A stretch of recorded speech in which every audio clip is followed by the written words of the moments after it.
Ndugu zangu, rafiki zangu wapendwa katika Kristo au wapendwa katika Bwana, sisi wanadamu tulivyoumbwa, tuliumbwa, asili yetu tuna uwezo mkubwa. Tuna uwezo mkubwa, sisi ni mfano wa Mungu kabisa. Mungu mwenyewe, Mungu Roho, sisi ni mfano wa Mungu kwa sababu Mungu amepulizia pumzi ndani yetu. Kwa hiyo sisi kwa uwezo wetu, kwa nguvu zetu, hatukutakiwa kuwa tunaombewa, kuwa tunatabiriwa. Hatukutakiwa kuangukia kufika huko, ila kwa sababu tuliingia katika makosa au katika dhambi, katika uovu, basi tukapoteza ule uwezo, tukapoteza ile power, tukapoteza ile nguvu ambayo Mungu au asili yetu ambayo Mungu alikuwa ametuumba nayo. Ndio maana sasa hivi unasikia watu wanaenda kutabiriwa, kuombewa baraka, kupewa mafuta, kupewa vitambaa, kwamba lazima uwe na share kuombea, lazima uwe na uende kwa mganga, lazima uende kwa nabii, kwa askofu, kwa mchungaji. Ila sisi kwa asili yetu tuna uwezo mkubwa, tuna uwezo wa hali ya juu sana. Ndivyo ilivyo hata zama hizi. Naam, shalom watu wa Mungu, ni wasalimu kwa jina la Yesu. Leo nipende tujadili hivi. Sisi kwa wanadamu, kwa asili yetu, sisi tuna nguvu nyingi, tuna nguvu ambayo imetoka kwa Mungu mwenyewe. Yaani tuna muunganiko ule wa Mungu, ile pumzi ambayo ametupa, ambayo ni nafsi. Ile ikiwa connected au ikiwa na muunganiko na Mungu kabisa. Sisi mwanadamu huyo ana nguvu kubwa, yupo kwenye asili yake. Ana haja ya kwenda kuombewa, kutamkiwa baraka, kupewa mafuta ya upako, kupewa kitambaa cha upako, kupewa maji ya upako. Hauna haja ya kupewa hivyo vitu ukiwa katika ile asili yako. Mimi na wewe tukiwa katika asili yetu, hatuna haja ya kutamkiwa hivyo. Ila kwa sababu ya maovu mabaya ambayo tunajikuta tumeyafanya, tunajikuta tumeangukiwa, tunajikuta tumejitoa ufahamu, tumejiingiza huko, basi hapo ndivyo Mungu anatuacha tunaingia mateka, tunatekwa na Ibilisi. Na Ibilisi akishakuteka lazima utaumia tu, utaingia katika hasara nyingi, utaanza kuugua magonjwa ya hapa na pale, utaanza kupoteza amani ya moyo wako. Ni nini madhara ya kuingia katika kumwasi Mungu? Mungu anakuachia, anakuingiza katika mikono ya watu, mikono ya wabaya wako, mikono ya adui zako. Wanakutesa, wanakuteka, wanakutumia watakavyo. Kama ni pombe, ukiwa unakunywa pombe, lazima pombe itakuangusha kwenye mitaro, itakufanya uanze kujinyea, uanze kupoteza fahamu, uanze kupoteza heshima yako, uanze kupoteza umaarufu wako, uanze kudharauliwa hata na watoto wako, hata na ndugu zako, hata na marafiki zako, hata na majirani zako. Nini? Ni dhambi inakupeleka huko. Unamwona hapa mfano hapa, kuna mfalme mmoja alikuwa anaitwa Azia. Katika hii kitabu cha Nyakati wa Pili sura ile ya ngapi? Ya 28 mstari wa 5 unasema, kwa hiyo Bwana Mungu wake akamtia mikononi mwa mfalme wa Shamu, wakampiga,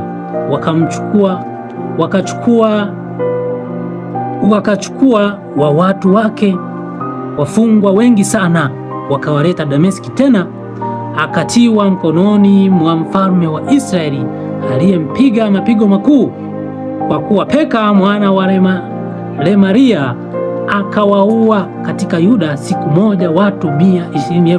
Huyu ni mfalme alikuwa anaitwa Azia, ambaye Biblia inasema kwamba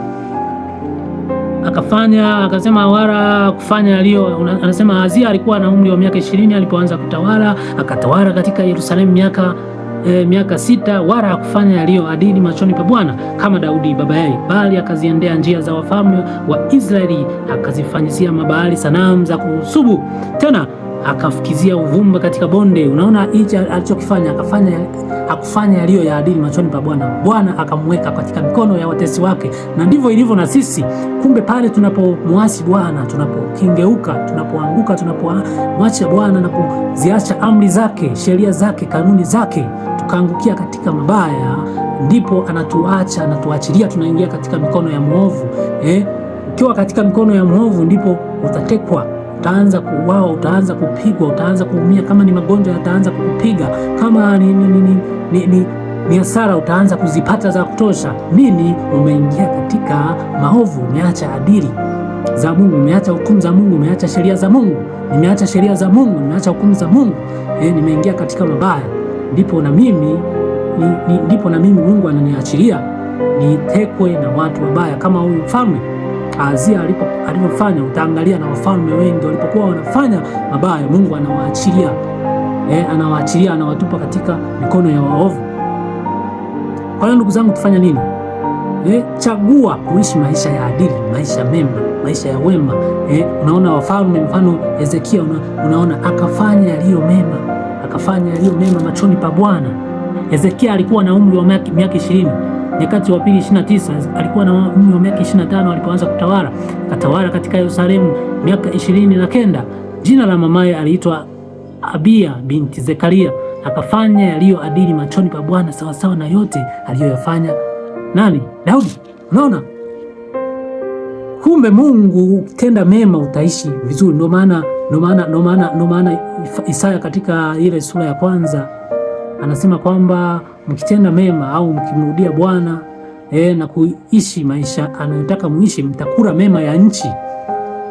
Kwa hiyo huwezi kuwa salama ukiwa dhambini, huwezi kuwa salama ukiwa katika maovu, huwezi kuwa salama ukiwa katika ubaya. Siku zote utaumia. Kwa hiyo mtu wa Mungu, wewe hapo, mimi hapa ninateseka, ninaenda kuombewa huku na kule, ninaenda kutabiriwa huku na kule, ninaenda kutabiriwa baraka, ninaenda kufanyiwa ushirikina, ninaenda kufanyiwa uganga na uchawi. Ni kwa sababu ya nini? Nimeiacha sheria ya Bwana, nimeiacha hukumu ya Bwana, nimeiacha. Wewe nenda rekebisha, fanya mema, ishi maisha ya wema, usitende dhambi. Uone, utahitaji kutabiriwa, utahitaji kuombewa baraka, utahitaji nabii, utahitaji shehe kwenda kuombewa. No, utaishi. Ukiishi hivyo tayari wewe umebarikiwa, tayari umepata kibali. Naona Mungu anamwambia nani? Anamwambia Kaini, ukitenda mema utapata kibali, au ukitenda vema utapata kibali. Kumbe ukitenda vema tu tayari wewe una kibali, unabarikiwa. Unabarikiwa mjini, utabarikiwa vijijini, utabarikiwa mashambani, utabarikiwa kapu lako la kukandia. Mungu atakufanya kichwa na sio mkia. Lakini usipozifuata kanuni zake na sheria zake, basi wewe Mungu, rahana zote zile ambazo zimeandikwa katika kitabu cha Kumbukumbu la Torati zitakujilia na kukupata. Rahana zote, utalaniwa mashambani, utalaniwa vijijini, utalaniwa uingiapo, utalaniwa utokapo. Magonjwa yote yatakujilia. Nini? Rahana hizo zimekupata kwa sababu ya nini? Wacha kuzishika sheria za Mungu na kanuni za Mungu. Kumbe maisha ni formula tu, chagua uzima au baraka. Rahana, chagua uzima au kufa au mauti, rahana au baraka. Kwa hiyo Mungu wangu, siku ya leo, Roho wa Bwana anataka kusema na wewe, chagua uzima uishi, chagua kuishi kufuata kanuni za Mungu, kutenda mema uishi, chagua baraka uishi. Basi nashukuru sana, neema ya Kristo zikawa pamoja na nyote. Amen.